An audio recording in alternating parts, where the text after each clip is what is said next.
Ooh, we are live, y'all. We are live. Let me turn out this light. Oh, there's Oracle Treehouse. Hey, Oracle Treehouse.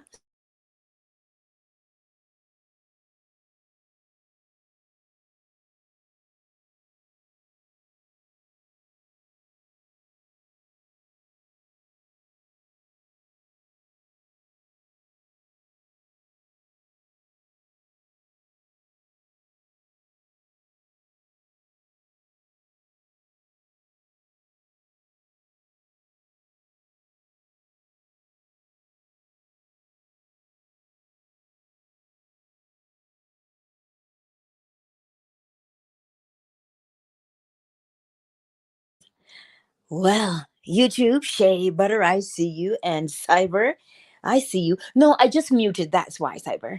Yeah, for a moment. Alrighty. I trust you can hear me now, though. So, feel deeply. May the 30th, 1969.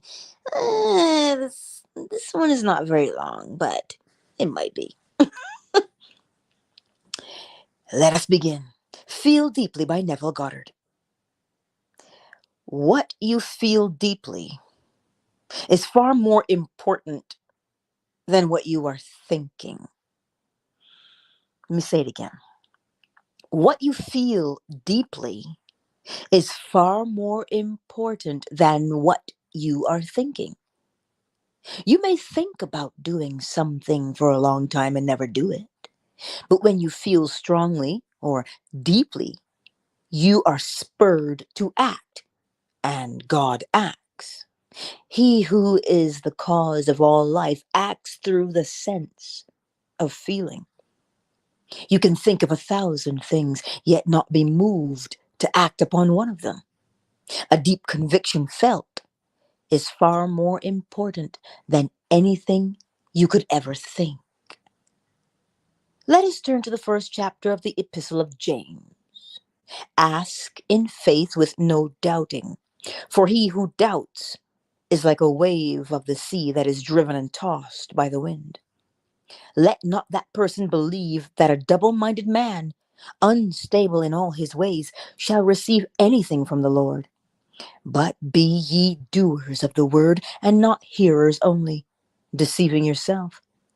For if you are a hearer only and not a doer, you are like a man who observes his natural face in the mirror and then goes his way, forgetting what he is like. But if you are a doer of the word, and not just a forgetful hearer, you will look into the perfect law of liberty and persevere. That man shall be blessed in all his doings. How do you go about being a doer in place of a hearer only? By acting in faith. Scripture's central character, called Jesus, set no limit upon the love of God and the power of faith.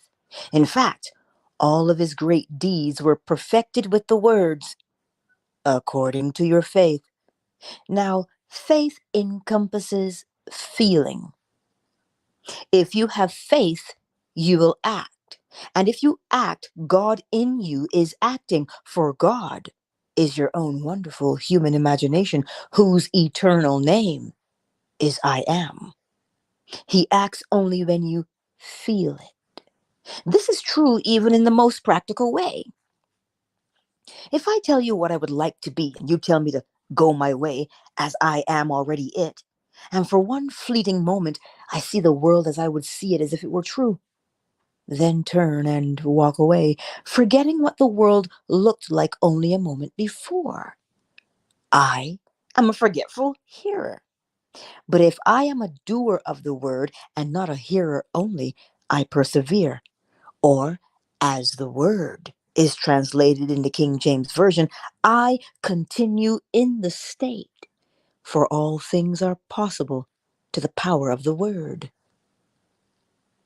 Look in a mirror, and you will see your face reflected there. But if you have another mirror which you can look into, that is the mirror of your friends. If they heard your good news, their faces would reflect it, would they not? Assume your desire is now a fact. Feel its substance and reality. Then let your friends see you in that state. They are your living mirror. Now, persevere in that state. And do not turn away and quickly forget what you are like, Marco Bauer. Walk through this door tonight in the assumption that you are the man or woman you want to be. It doesn't make any difference if the outside denies it. You have seen the expression on the faces of your friends and heard their congratulations on the inside with faith. Now carry this feeling into the deep and persevere. Conjure a living mirror of friends and acquaintances who have heard your good news and accepted it as permanent. See your face reflected in theirs. If they love you, you will see empathy. They will be rejoicing because of your good fortune. Now persevere in that awareness and do not forget what you have seen in your living mirror. If you do, you will be blessed in the doing, as you are told in the first chapter of the book of Psalms. Blessed is the man who delights in the law of the Lord, the perfect law of liberty, for in all that he does, he prospers.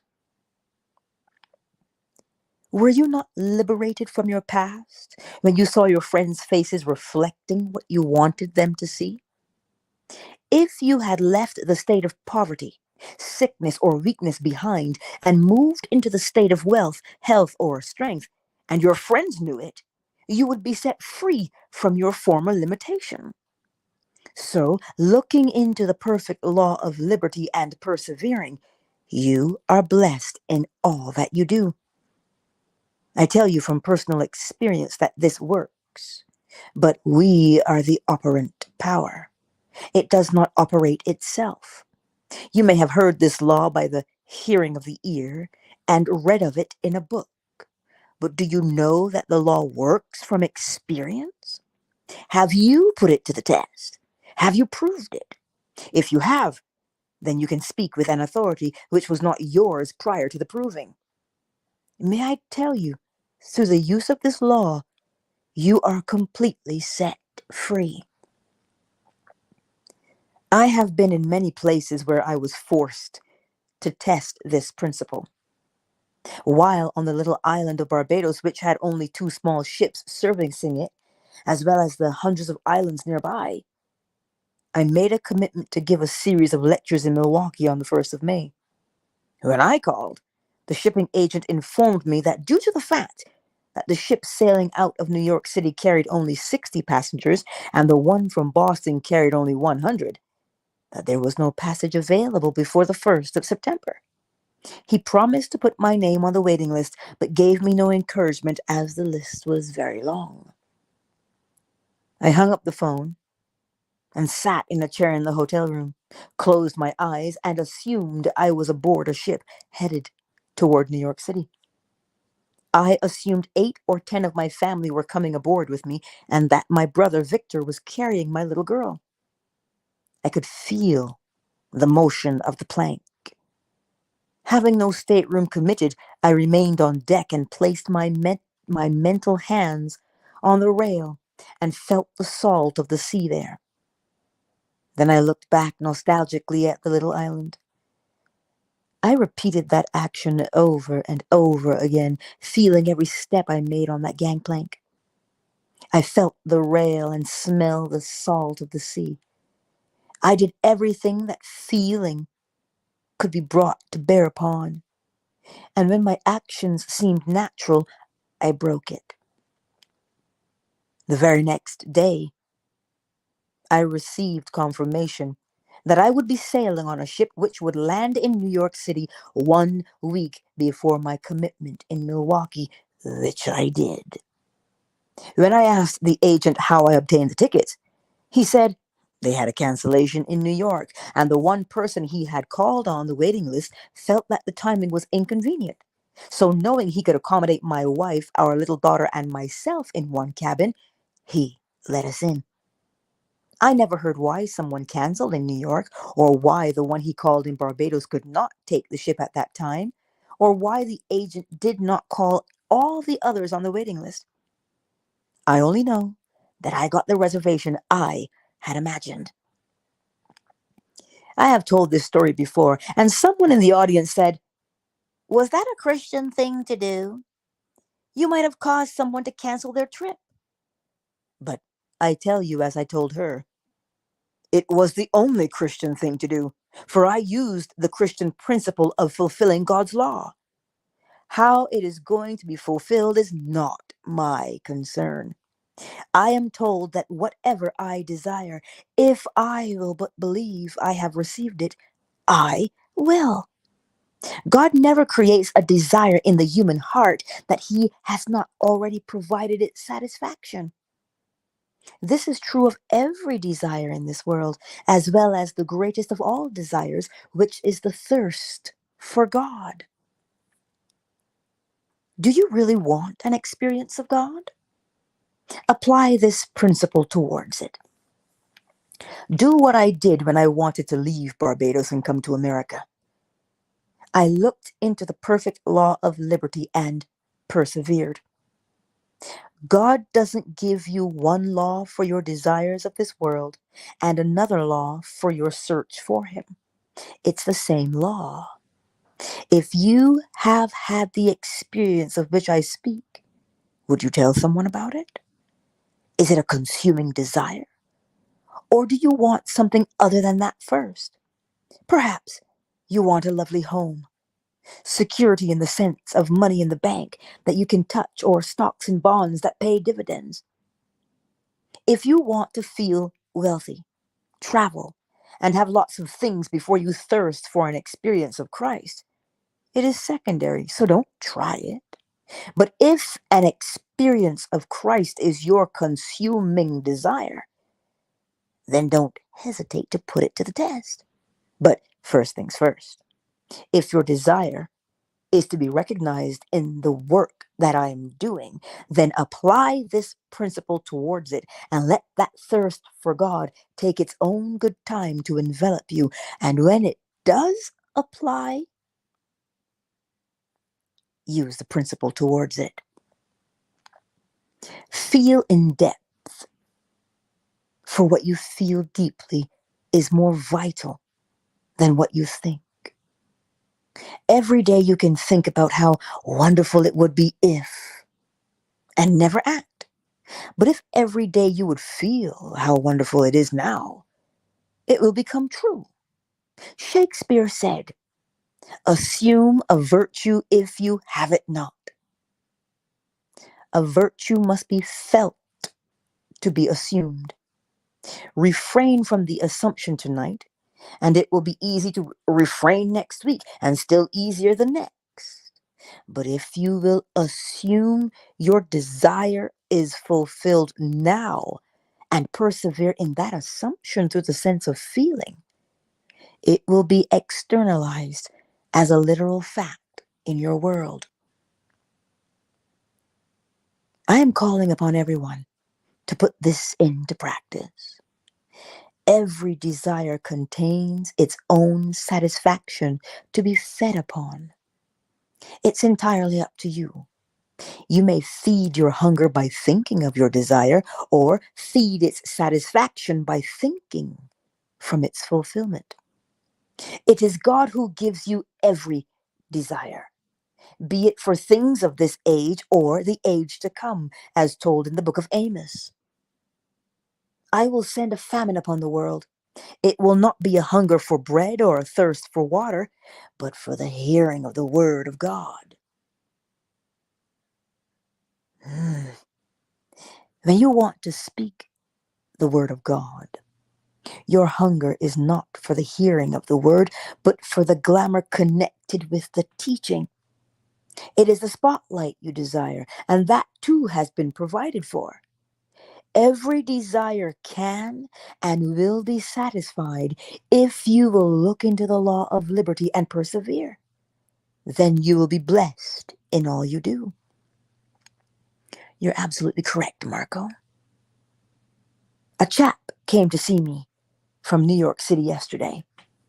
When I heard his request, I would not tell him my reaction to it, but that I would hear that he had it. This chap, now retired from the antique department of Macy's, had been teaching in one of these isms back east. Then he started corresponding with a group out here who, unable to believe in themselves, wants a leader. So they have asked him to come lead them. When he told me the nature of his desire, I was sorry that all he could see in life was the spotlight. But I granted it to him. He is tired of playing third, fourth, or fifth fiddle to a leader who has milked $1 million out of those who are buying bricks into heaven. Having nothing, this man's followers are building heaven for him and giving it to him as their gift. They have bought valuable land in New York City and built a building on it. Then he threw a banquet at a large hotel and they paid $50 for the privilege of seeing the mortgage they paid for burned. But the land and building are in his name.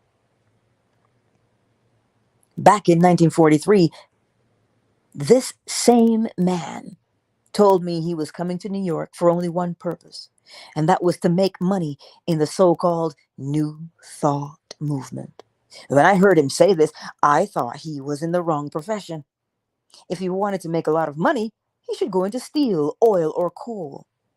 If you want to do this work, you can live well, but will not have the ambition for millions. Well, he wanted lots of money, and now he has it, as well as homes in the country, an apartment in the city, and a lovely large building in New York City, which those who love to be milked paid for. The chap who came to see me assisted this man. He has seen how phony it has been, but he hasn't completely overcome it. He still wants the spotlight, and now he has the opportunity to get it. I will pray for his success, not as a teacher, for he is not one, but for the glamour he will receive by those who want the nonsense, as they're going to start off by not eating meat, smoking, or drinking. In fact, a complete loss of the palate. His request does not offend my moral code, so I can easily say that he is successful. But I urge you who are sincere to try to create within yourself a longing for the deepest of all desires, and that is to know God from experience. If you can really thirst for God above everything else, then use the same law of liberty. Look into the faces of your friends and say with deep conviction and feeling, I have had the experience of which Neville speaks. The entire series from the resurrection through the descent of the dove has unfolded within me. Then persevere, for God has provided a satisfaction for that hunger, and you will know it. But if this hunger is not yet upon you, and you sincerely want a better way of living, that is not wrong. Simply use the same principle of the perfect law of liberty and persevere. Having acted, don't turn and forget what you have done, but sleep in that conviction.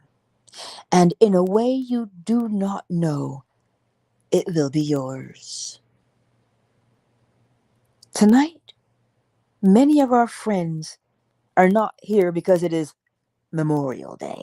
But I tell you, not one moment in time is holier than another, and there is no earthly place more sacred than the other. Wherever you stand is sacred ground because you are there.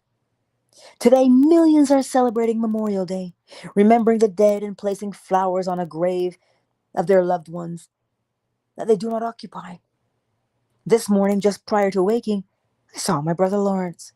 He died at the age of 62, but looked much older because he had suffered so much before his departure. This morning, he was only about 23 years of age.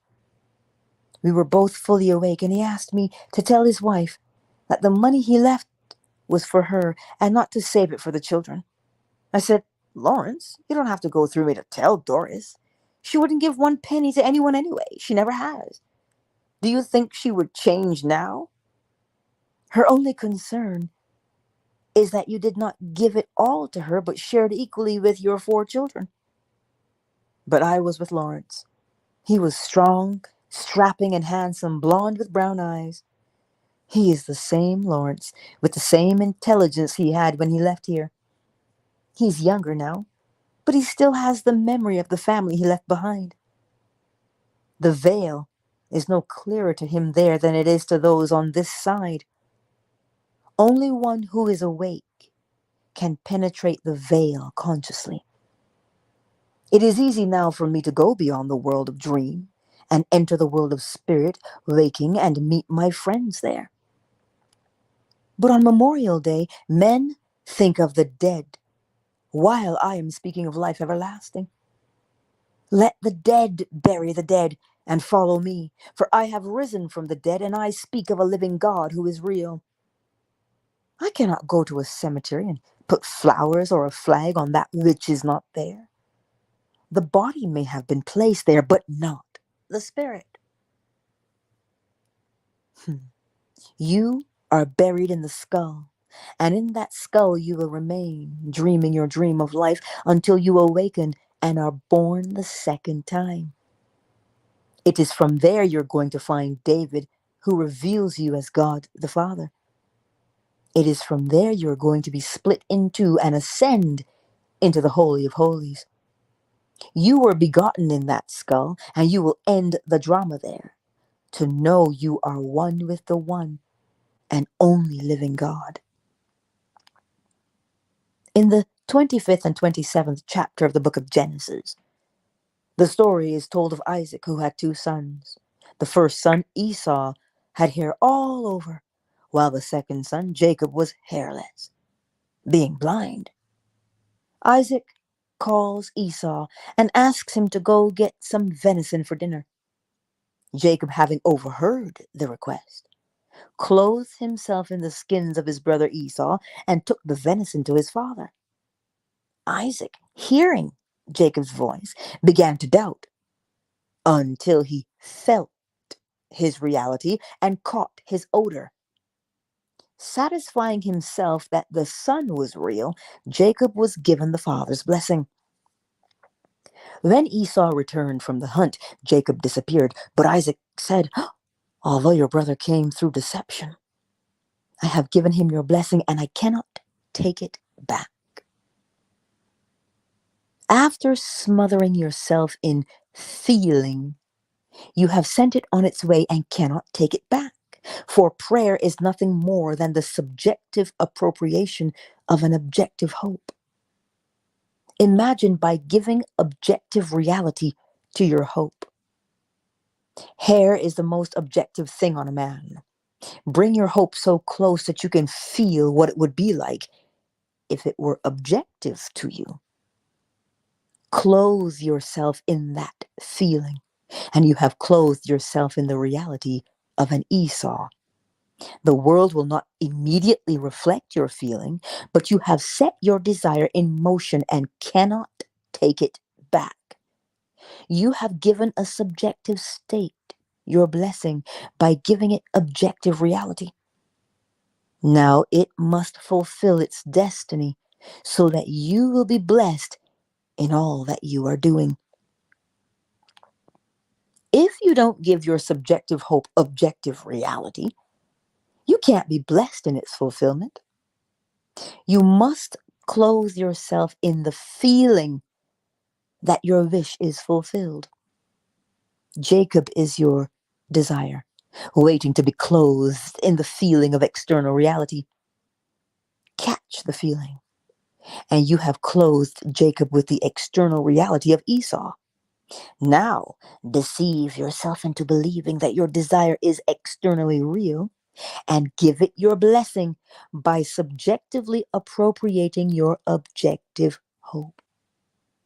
Who is the blind, Isaac? You are, for you cannot see what you are asking for in your outer world.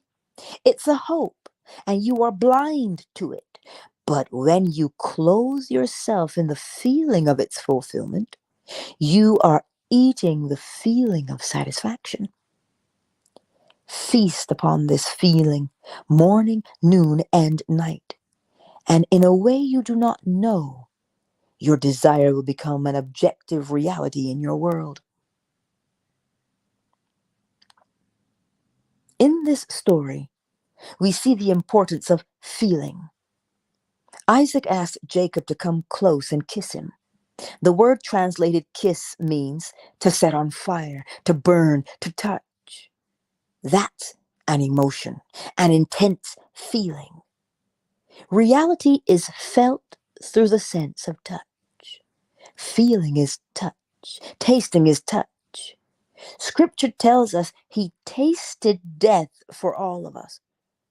Well, how do you taste death? By experiencing it. Jesus tasted death by dying in all, that all may know who he is, shame-free. Now I urge you to put his teaching into practice.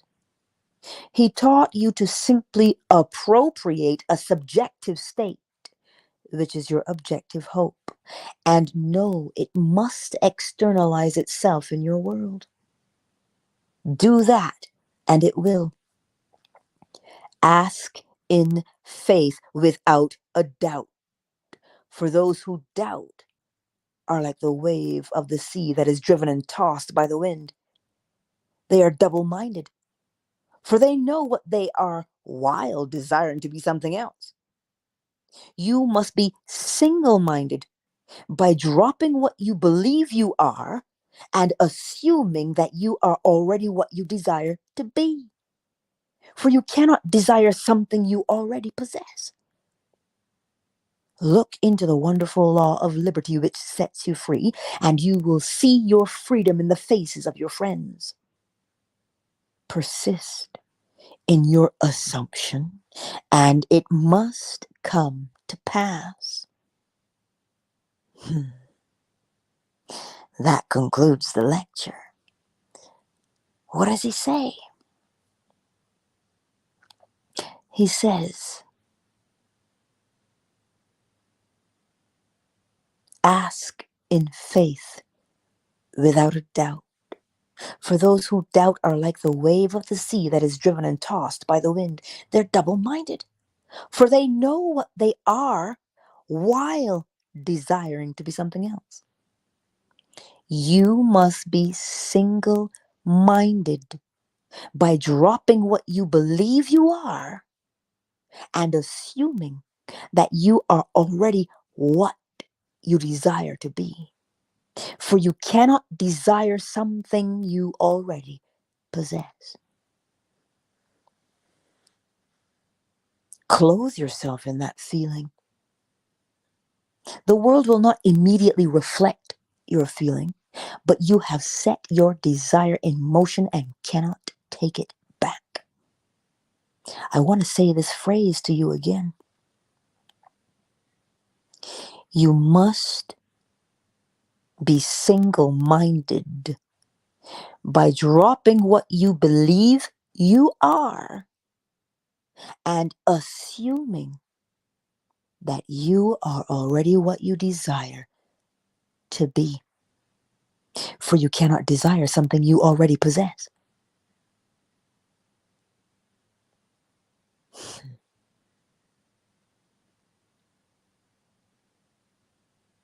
This, he says, who is the blind Isaac? You are.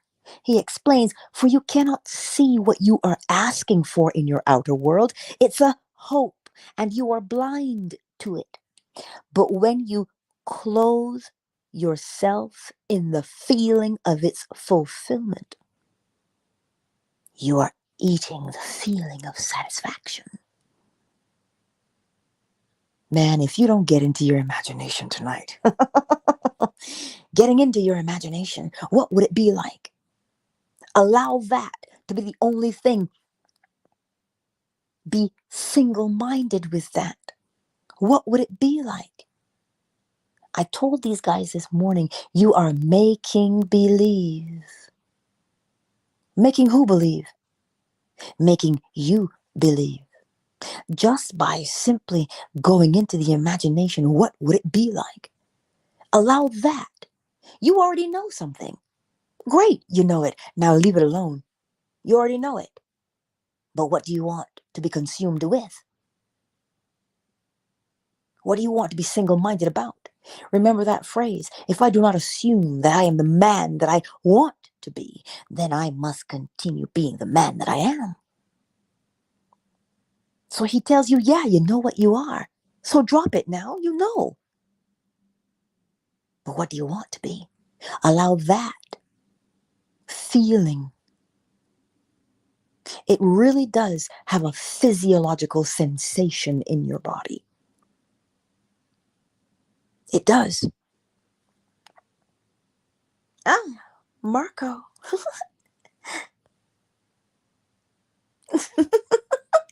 I'm reading Marco's comments. I'm scrolling backwards so I can remind you of what was said earlier on. He says, I am calling upon everyone to put this into practice. Every desire contains its own satisfaction to be fed upon. It's entirely up to you. You may feed your hunger by thinking of your desire. Oh, I wish I had. Or feed its satisfaction by thinking from its fulfillment. What would it be like if I had it? And you begin to play all of the scenarios. You play all of them. You rehearse all of them because you're allowing it. You're allowing yourself to embody your new state of being. Remember the four mighty ones: the author, the director, the producer, the actor. They're all you. All of them are preparing the actor for what? When the curtain opens up and you are put before the audience, you must give the most convincing role play of your life, which means, do you know how many hours spent in rehearsal? So that when the audience listens to you, they are enraptured by what you have to say, by the role that you're playing. When you feel sadness, they feel it with you. When you feel joy, they feel it with you. They are convinced of your authenticity. Well, who's the audience? You are the audience. You are the audience. That's why he says you have to convince yourself. You are the audience. Play that role and play it well. Role play it out.